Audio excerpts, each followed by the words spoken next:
let's get started with the second session for tonight. Um, I got to say, this one is a personal passion session. So, Craig and I were having a conversation about why we do Keystone, why we do Keystone sessions, what innovation means, and we were thinking about what we needed to do in this week, like what session we needed to do this week as we fill these out. Man, by the way, if any of you have ideas for opportunities to get people up here and talk about innovation in Kansas City, our primary goal with this, as I talked about earlier, is to create connections between people across industries and segments. And we're going to talk a little bit about that. But the second thing is, and one of the most important things that an innovation district or an innovation community can do is actually make innovation visible. So there's so much innovation. There's so many amazing things. There's so many organizations. There's so many companies that do great things here in Kansas City, but we don't all see it. And being able to see those things it inspires people. It creates connections for folks to share ideas and so on. And if you have ideas for organizations, companies, individuals who can share their story, education, innovation, entrepreneurship, any of those things, ideas at keystonedistrict.org, send us a note and let us know, and we'll look at those, and that's how folks can get up here on stage. So anyway, as we were thinking about opportunities to put sessions on, Craig said we should do one on the Medici Effect. And so here we are. So we're going to talk to you a little bit about one of the threads, and I think over time, I feel confident saying this after our many, many conversations, one of the threads that ties Craig and I together is this concept called the Medici Effect. And so we wanted to share kind of that story. What is it? What does it mean? And so on with the group. And so that's what we're going to do. Check. Hey. All right. Yeah. No, and really, I have to give you credit for introducing it to me. First met, and I'm gonna keep talking even though I cut it out. I remember when we first met, and you told me about the book, and I immediately downloaded on Audible and listened to it probably 5 or 6 times for them, and then bought the book myself. And it's really, for me, it shaped what what I was really searching for when it came to the development of Black Excellence KC, and what collaboration really means, and how innovation is a good start. So I don't want to jump ahead of what you already have, but super excited to have this conversation, and let's get into it. So for those of you that don't know anything about who I am, or other than the introduction I gave earlier, I spent 24 years at Sprint. I was the vice president of product there for a while. For about a decade, I was in the product organization. A lot of my career has been focused throughout my jobs in a technology company on this concept of innovation. And so I think it helps a little bit to frame when we talk about innovation, we talk about an innovation community, we talk about an innovation district. What is innovation from our perspective? And it really at its core, it's about solving problems. But innovation is, people I think oftentimes confuse invention with innovation. And innovation is really the application of old things in new ways to solve new problems. That's, I think, the simplest way. There's two primary kinds of innovation. There's I think the sexy type of innovation that gets a lot of attention is kind of what's called primary innovation or disruption, where you see it disrupt entire industries, disrupt entire product lines, those types of things. And this would be, technologies that have changed our lives, like, when the telegraph or the telephone was invented, or when the automobile was created. Some of those major types of innovations that change the way we do things at a macro level. The second type of innovation is really what's called incremental innovation. And using that same example of a car, we've seen innovation in automobiles since their creation that just continues to evolve. They're still cars, but they continue to evolve, and they continue to innovate and create new elements, new products, new features, new things on top of that product line. And so, as I've studied innovation throughout my career, as we've focused on innovation, I've gone through all types of different, worked at MIT Media Labs, had the opportunity to participate in Singularity University out in Silicon Valley, have sourced innovation from a lot of the VC community in Silicon Valley. And so I've really been kind of on the edge of that community and really trying to understand what some of these tools are and what some of these things are. And I've always searched for a framework that allows me to build on that. And as we were starting the innovation community work back in 2018, we realized that we needed to grab some kind of framework that could help us explain what an innovation community is. Because so many times, first of all, when you talk to people about innovation, the word is so widely spread, and so you use so many different ways that it's hard for people to really understand what it means. But when you talk about an innovation community or an innovation district, I mean, you just see people's faces glaze over and they're like, oh, we don't know what you're talking about. So how can you explain that to people? How can you explain what the purpose is? What problem are you trying to solve? The conversation we just had with Heather, like what problem is an innovation community trying to solve? What problem is an innovation district going to solve for the region, for the people within that community, and so on?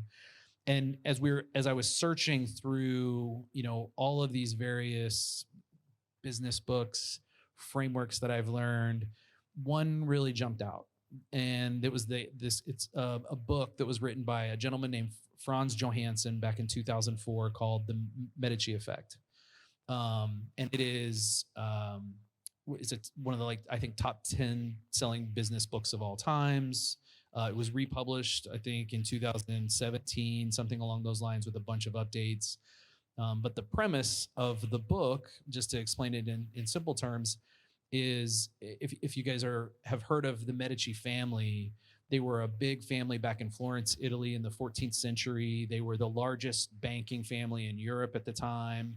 And they one of the sons, Cosimo Medici, didn't want to be a banker. He didn't want to follow the family roots and be a banker. And so he was the one that got the family involved in being patrons of the art. And so the way it used to work, similar to the way it works today, is if you have a lot of money, you're the one that funds a lot of the work that artists do, or scientists do, or the thinkers do. And he wanted to become one of the largest patrons of the art in Europe. And so he sponsored artists that we all know: Michelangelo, Donatello, all of the Teenage Mutant Ninja Turtle names. Yep. He funded all of those. Right? Yeah, I was just going to go right down the lane of right down the line. Great way. He was the one who funded all of those artists and thinkers and sculptors and scientists and biologists, and brought them all into the Palazzo in Florence. And because they were all together, all of these diverse thinkers, all of these diverse interests and these diverse segments, it was the birthplace of the Great Renaissance. It was the birthplace of probably in human history, the largest single event of innovation, and the catalyst for centuries of innovation since then. Not to say the Great Renaissance didn't have its challenges, but certainly from an innovation perspective, it's kind of one of those landmark periods of time for humans. And the book is based on the premise of, how do you get diverse thinkers together, and is that the catalyst for greater elements of innovation? And so that's the basic idea behind the book. I read it, it kind of grabbed me, and I thought, this is how we do this. This is how it kind of lines out a problem. We want to walk you through a couple of those things here tonight. But I realized I need to start sharing this book. I need to start sharing this out. And so if I remember right, you might have been one of the first people. I think I sent you the Audible credit on that one. Yeah. Yep, you did. I've been giving this book out for free to everybody who will read it. Yeah. So I sent it to you. So talk to me a little bit, Craig, about your first, the first thoughts when you read the book. So what it did for me was, I think, as I think about the work that I do when it comes to trying to create new ways for social impact, right? That's what it did for me. It allowed me to really understand, I believe what it said is that how innovation works today is that there aren't really new things that you can kind of create from scratch. So you have to be able to collaborate, and you have to think out of the box in order for you to be able to really create something new or something impactful. So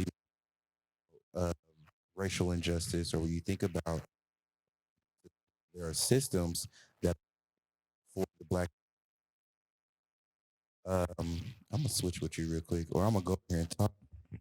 mics. For us to really not to succeed, you have to come up with innovative ways for those things to happen. And I think one of the great things that the book did for me was give me the tools, and it gave me really great examples.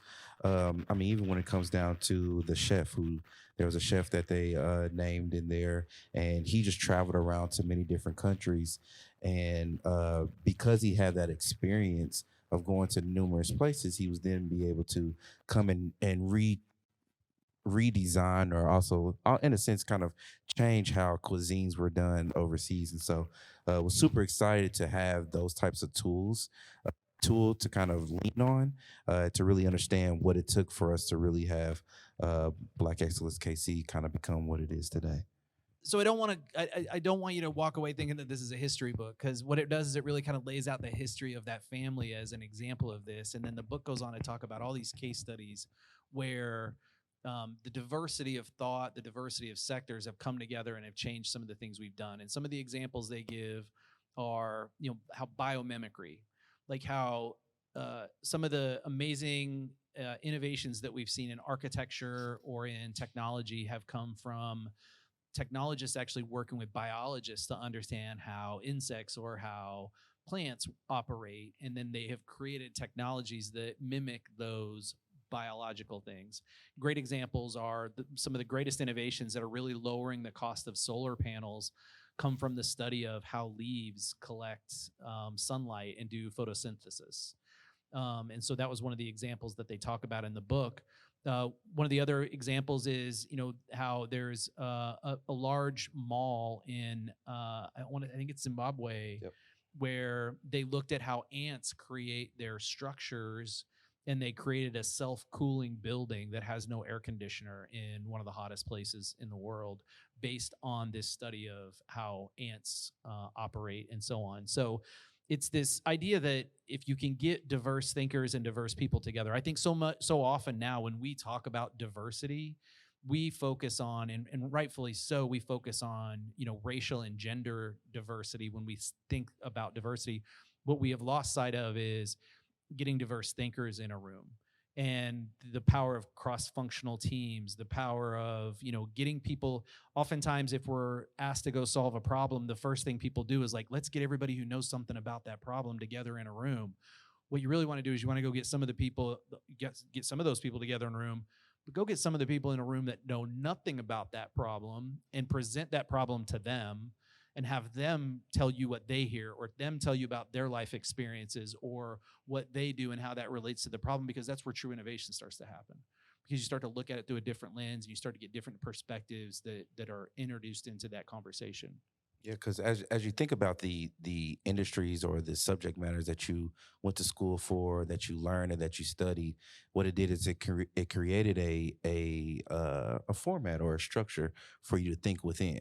And so then, as you're developing and as you're trying to create the next best thing, that is the only thing that you have to really rely on. And so, if you are including in other ideas or including in other perspectives, then that allows innovation to really truly happen, because it doesn't have that same aspect. I mean, even back to the ants a little bit, I believe that they even found a way to, what was it? The trucking. It was a trucking company that were trying to learn how to have faster routes throughout the nation. And what they did was they studied ants and how ants was able to kind of create their own tracks that led the other ant farm to the food that they were actually trying to get. And then that's how they tightened up GPS. So you got to think about just totally like outside the box. They even said, when you're stuck, just go outside and look at how the world works. Look at litter on the ground, which we shouldn't have litter on the ground, but look at these things that are around you that makes you think outside of the context that you normally think of, and how can we make things, and how does that ignite innovation within the problem that you're trying to solve. And so one of the things, so how that applies to what we're doing today, not just here at Sessions, but on a macro basis. If you think about many of the problems that we face in society today, they're multifaceted. We've gone from problems being siloed within an industry or siloed within a specific segment to they touch everything. The next panel we're going to talk about, development, um, it touches, finance to construction to architecture, but also community and a lot of different things. All the problems that we face. We think about autonomous vehicles. It used to be, and so my organization was one of the first non-automotive organizations that was involved in the manufacturing process in Detroit, because we were the organization that developed connected vehicles. I worked for Sprint. My product team built the connected vehicle platform for Chrysler's first car. So we had to go up and work with the auto industry on how cars could now communicate with networks. They didn't know anything about that. But now when you look at an autonomous vehicle, there are 8 different industries that come together to create an autonomous vehicle. It is no longer about an automotive manufacturer and their suppliers. It is about connectivity and precision location and sensors to see what's happening around the car. And so all of these different technologies, all of these different industry perspectives the design changed. A lot of things have changed about those vehicles. And it's because you had the diversity of thought around how do we solve these problems? How do we create a car that can drive itself? And they had to go do those things.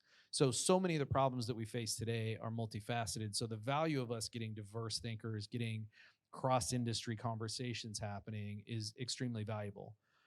How that plays in Kansas City, one of the challenges, when we looked in 2014 and we were trying to determine, as part of Casey Rising and the work that that economic development organization was doing to try to generate a 20-year regional economic plan for Kansas City, they were trying to identify what sector is Kansas City's strength.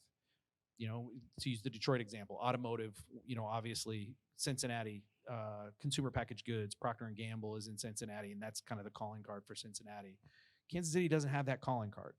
Kansas City has this diversity of industries that it represents, and we have, I think it was 13 national industry leaders from different industries that are in Kansas City, but we don't have, the number 2 or number 3 of any of those.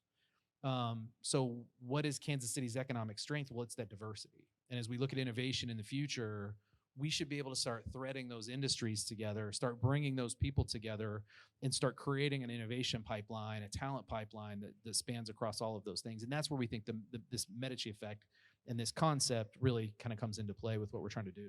And I think one of the main terms that come out of there that has been used frequently, I think, is called intersections, right? Where do these intersections lie to where all these industries can really collide and create new ideas? And I believe that's what this place is. This is the intersection of where that happens. And that's why we created sessions to be the way that it is. I know a lot of you seen where when we posted our next panel is going to start from 4 to 8. It was specifically intended for you to get here to be able to be exposed to the other industries that are within this space, so that you can be able to connect with people that you wouldn't normally connect with on your day-to-day basis, right? And so then as you are connecting, as you're creating new ideas, this intentional, as we say, collision will spark innovation. You'll have a new way to be able to apply what it is that you came to learn, and possibly a new perspective. And so I'm grateful for not only just this space for you to be able to come and co-work in a sense, but also just really have this consistent event that happens every Wednesday where you're going to find somebody new, a new subject matter, a new industry that you can be exposed to really apply innovation, in your sector.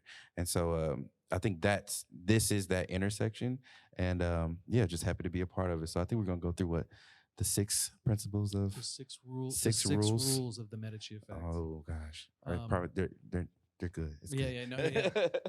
So there's 6 basic principles in this book, 6 basic principles that kind of guide this process.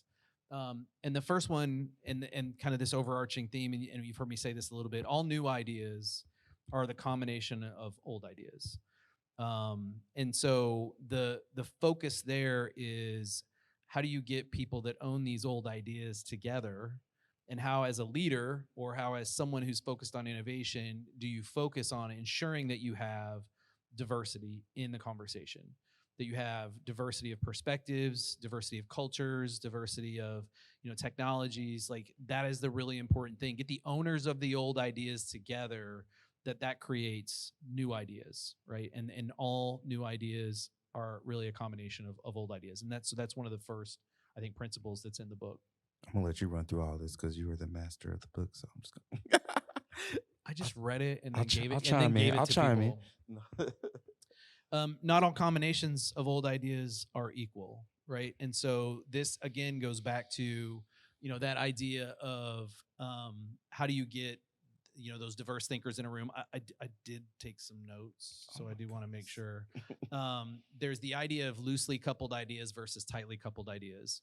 And so the idea of tightly coupled ideas is that's if I'm going to solve a problem, let's go get all the people that know something about this problem in a room. And then you get what's called tightly coupled ideas, where they're all very interrelated. They're all very connected, but you don't get those exponential disruptive ideas when you have tightly coupled ideas. You get incremental innovation from those types of things because we're all looking at it from through the same lens. You want loosely coupled ideas. You want people to have very different perspectives on a problem and create a large set of loosely coupled ideas. And so that's the goal, right? Like, I don't want to try to narrow in on something that is related. I want to really kind of expand the field and push the envelope in terms of these loosely coupled ideas. The third one is more ideas lead to better ideas. And this is that whole premise of, create space, create an opportunity for as many ideas to be shared as possible. Some people talk about this as brainstorming. Other people, like this is the promoting the idea that all ideas are safe, all ideas are good, and you want to put all of them on the table. The more ideas you have, the easier it is for you to identify those ones that are going to more accurately solve the problem. Again, it goes back to that kind of tightly coupled versus loosely coupled ideas. And so I think there was an idea for not only creating the ideas and creating the space for those ideas, but ensuring that you share those ideas out because you want as much feedback on those ideas as possible. And you want, and we do in a lot of companies, in a lot of organizations, we tend to take new ideas and we tend to hold them very closely and say, we don't want to share these ideas. There's this, I don't want other people to know what we're working on or what we're doing. And the power of circulating ideas and the power of sharing ideas is where you really start to get kind of this exponential impact and this exponential number of ideas that are created. Jump in anytime, too. Okay, I will. Plan for mistakes and failures. The more ideas you have, the more opportunity you have for ideas not to work. And you're going to have good ideas and you're going to have bad ideas. And so as a leader or as someone who's really promoting an innovative culture, you need to make sure that you plan for those. I am not a big fan of, let's celebrate failure or, let's fail forward or fail fast. Failure really to me is not even a word that we should be focused on. It's really about learning. But if you plan for learning and you plan for failures and mistakes, it gives you an opportunity to create that culture of learning and create that kind of how do we move this thing forward and how do we look at those mistakes as opportunities to improve on the next one and so on and so forth. Stick to your passions. It's the best chance for success. This one's easy. I think you heard, if you were here for the last session, you heard Heather talk about this a little bit. If you're going to have the resiliency to get through the challenges, if you're going to have the grit, we hear the word grit a lot when it comes to entrepreneurship, innovation. That's a word that's been thrown out a lot more often, I think, recently in the last few years when it comes to these types of topics. It's that passion that's going to get you through those moments. It's that passion that's going to get you through those mistakes and those failures. Because believe me, if you get presented with failures, if you get presented with challenges and you're not passionate about the idea, it's really easy to quit. It's really easy to turn around and walk away. And I can tell you every day, Craig and I share, thankfully we are very passionate about what we do because there are so many days where, you just want to throw your hands up and you want to say, look, it's just not worth doing it. Eddie's got the same problems back there. Or is this a question that you got? All right. I thought, no, Yeah, absolutely. 100%. Please.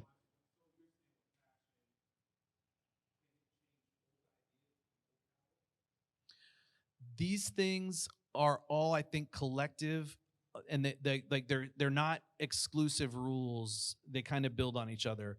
I do believe that passion is the thing that does get you through. Like it does create the combination.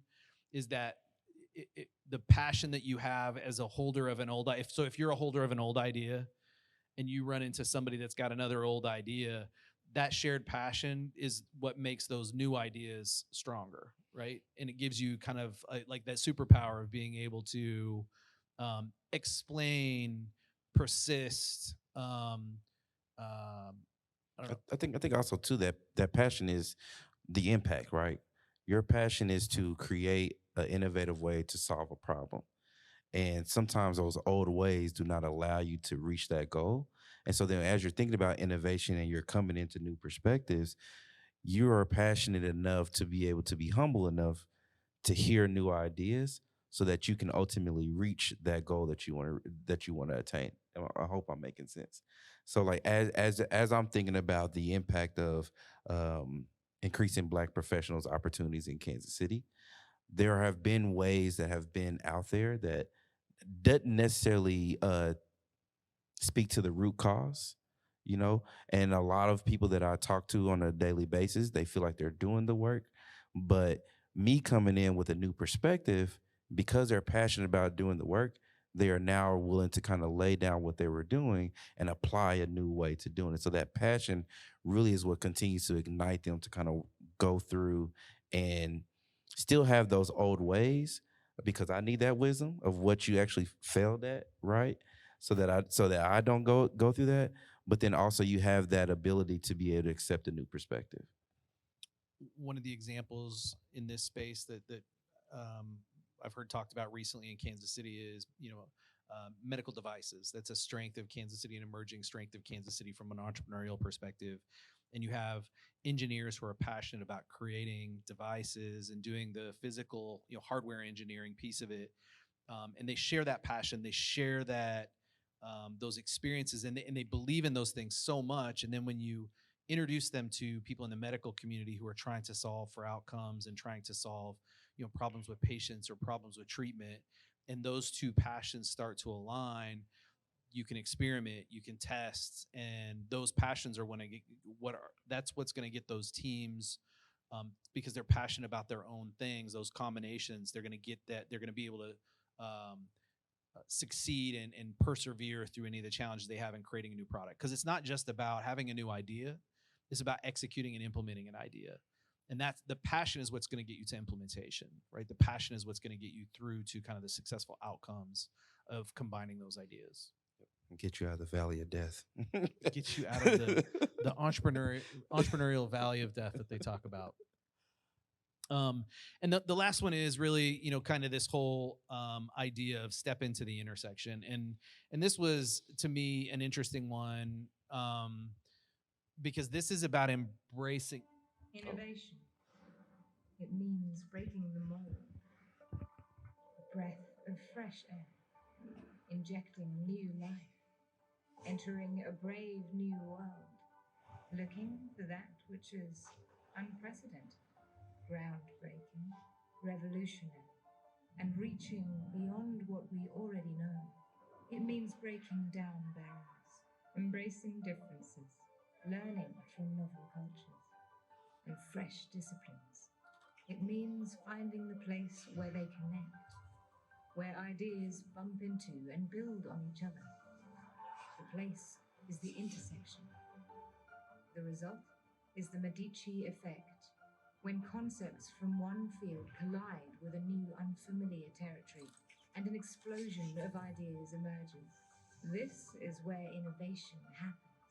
Open your mind, look for the intersection, and step into a new world. That's that AI kicking in saying I can explain it better. totally 100%. And every time I hear that, I wish I had her voice. Like, that was just so amazing. Right. But yeah, it is. She did a much better job explaining it than I ever could. I'm afraid it's going to play again. Okay. As a leader, you have to embrace the creation of this culture. You have to embrace the idea that these intersections exist, and that bringing diverse thinkers into a conversation, you have to find ways to reward that culture. You have to find ways to reward that level of thinking, and really promote creating it within your organizations, within your communities. And you know, part of this is a plea for folks to start finding middle ground, because that's also where these intersections exist.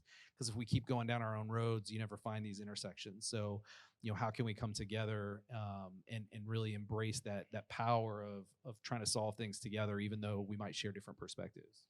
Yeah, and just to talk more about how we're applying this concept to Keystone. Can I talk about Thought Exchange? Please do. Okay, so we hopefully in the next few weeks will be introducing a new platform to Keystone called Thought Exchange, and what that would be back here on this wall.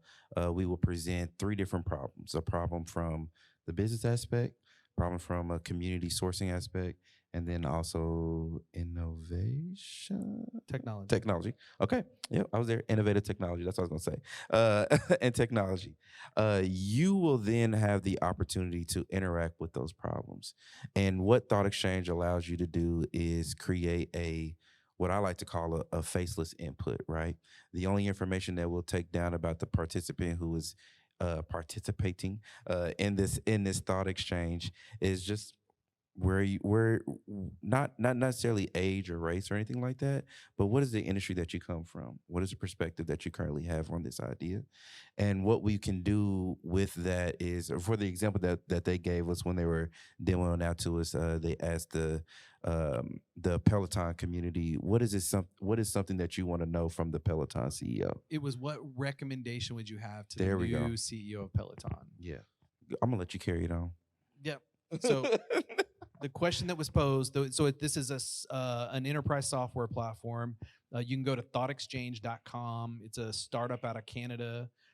It's used by one of the large agencies here in Kansas City that's a partner of ours, VMLY&R, and so they're introducing it to us to be able to use here at Keystone. And as Craig said, they introduced this, you know, the demo they ran us through was, what recommendation would you make to the new CEO of Peloton? Which is a really interesting question if you've been following, you know, some of the challenges that the company has, whether they're financial, whether they're social. I mean, there's all the ads they went through at Christmas where, you know, the guy bought his wife a Peloton. Everybody's like, well, what kind of message does that send? Right. So they got through these struggles and they hired a new CEO. And so the question was, what recommendations would you make to the new CEO? So you click on the question. And then it asks you 3 basic questions about who you are, like what your title or what your role is, what industry are you in, what city are you from, like where are you from? That's it. It doesn't ask anything else about who you are. There's no usernames where people can hide behind those. There's no, you know, tell us about you know, who you are personally, anything like that. So after you answer those 3 basic questions, it gives you a free form field. You type your answer in and you hit submit, and then it starts presenting answers to you one at a time that other people have presented. No attribution, just here's other recommendations that people have presented. And there's a star rating system, 1 through 5 stars, where you can rate what other people's recommendations were. And at the end of it, the output it gives back to you is there's 3 basic outputs. One is just that basic word cloud of, here's the general themes of all the recommendations that we heard. So now Peloton or now the brand can say, all right, this is the sentiment. This is kind of the things we're hearing that are out there. The second thing is it lists the top recommendations, like the ones that got the most, you know, the highest star ratings, the most 5 stars or the highest average ratings of all of those. And what I thought was really compelling was the third output that it gave was what are the recommendations that had the greatest division of answer, the greatest separation between top ratings and low ratings. And these are your really controversial issues. These are like your watch outs. These are the things that are like, you know, that people are passionate about, you know, as it relates to this topic. And these are the ways that you can start to navigate engagement on a variety of issues. So as Craig said, we're going to introduce, and there's a QR code that you can hit each of the questions with, so you can do it digitally. So that way we can start to merge the physical thing that we're doing here with the digital community. And so people who aren't present here, but everybody has a phone, right? So you can hit this with your phone, you can hit this QR code, and you can start to answer these questions. So what we'll do is we'll go through a week. We'll have a business, a social, and a technology question. And then next week, when y'all show up for this event next week, those answers will be on the wall over there, and it'll be the conversation starters for the networking. It'll be an opportunity for people to go in and talk about what people have thought about these ideas. We see this as a community engagement tool across a variety of issues, whether they're municipal issues related to some of the social challenges we have in Kansas City, whether they're issues like the one we're going to talk about on the next panel, whether they're issues around technology and privacy, or whether they're business issues. We want to figure out a way for us to have this anonymous exchange of ideas and start to get that intersection, create that intersection where people have diverse perspectives can all weigh in on a topic, and we can start to aggregate what that diverse opinion and what those diverse thoughts start to do collectively. So that's one of the examples, I think, of how we're going to take this principle and integrate it into this innovation community. And I just want you to kind of think about like what that impact can have for a business idea, what that impact can have for the next nonprofit idea that comes out that needs to serve the community, and how it gets rid of the biases that you have from either inputting your answers or reading the answers that you or the feedback that you get back. Because all in all, the whole point of it is for all of us to be able to have our input, insight, and the things that impact our community.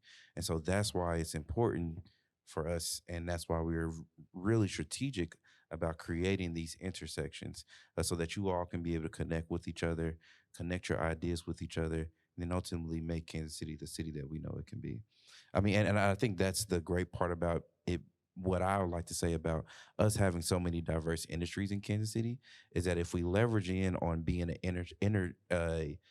intersection for all of these different industries, what is the impact that we can really have on the nation when it comes to those next things? This is the animal health corridor. You know, how does the animal health corridor can interact with the other industries that we have here to really make a true impact across the nation? And I think that is the flag that we can plant in Kansas City, is that we are the innovation city of the United States. I don't know how I follow up on that. I just that whole point. Period. Point. Yeah, that could be it. So we really just wanted to share this story tonight and the opportunity for people to understand what we're trying to accomplish, not just with Keystone at a larger, like there is a place for everybody in this community. And there is an important role that everybody plays when it comes to innovation. We don't want innovation to be something that people think of as, oh, this only belongs to the people who understand technology, or this only belongs to the entrepreneurs. Every perspective is important when you think of this Medici effect. And when you think about the inputs that people can have, every perspective that can be added into kind of that mix of solutions, or these ideas, these combination of old ideas, is extremely valuable and extremely important. And that's the community that we want to create here. And so it's not just about making innovation visible, but it's also about the opportunity to make it accessible to everyone, because it traditionally has not been. And so those are our big kind of edicts and our big imperatives here. And this, we think, is that framework that allows us to do that. So thank you for letting us tell this story a little bit. It's something that we've wanted to do as we've kind of created this. And so we'll take another quick break. And Our panel oh, wait, we got a question. Thought exchange? No, we hope to start in the next few weeks, but we'll definitely send out communication once we do. We are supposed to meet with the CEO of Thought Exchange next week, and we think after that meeting that we're going to be ready to roll it out here. Yep. So hopefully we can roll it out. Yep. Go ahead. Edwin? Yep. Yep. No, it's the one with the elephant The one with the on it. Yep. Please I would highly recommend it to everyone. It's a fantastic read. It's a fantastic book. There's a lot of great stories in it. It's a great audiobook, but I also would suggest that you buy the hardback or paperback so that you can be able to create notes. And one kind of thing that I've done, which I've yet to get my book back yet, but I've made my own notes and then I pass it to the next person. I encourage them to pass it to someone else, because then that book itself becomes its own intersection. Hopefully it makes it back to Craig. I have no idea where it is. I should have put a tracker on it or a QR code or something. We should actually talked about like who one of the other people that we've talked to, and that'll be Kyle something. Hollins. Kyle Hollins at the Lyrics Institution is someone else who has read the book and has completely embraced and adopted this and everything that they're doing in terms of disrupting education and how education is delivered in communities. And so we're going to actually have, I think Kyle's going to be up here sometime in mid to late August, and we're going to have an entire session to talk about Lyrics Institution and the work he's doing and how that Medici effect has kind of been ingrained in how they're building this ecosystem of people who are delivering education in a new, very disruptive and very, what I think is an inspiring and very effective kind of way. So stay tuned for that one, and we hope to see you all back here for that one.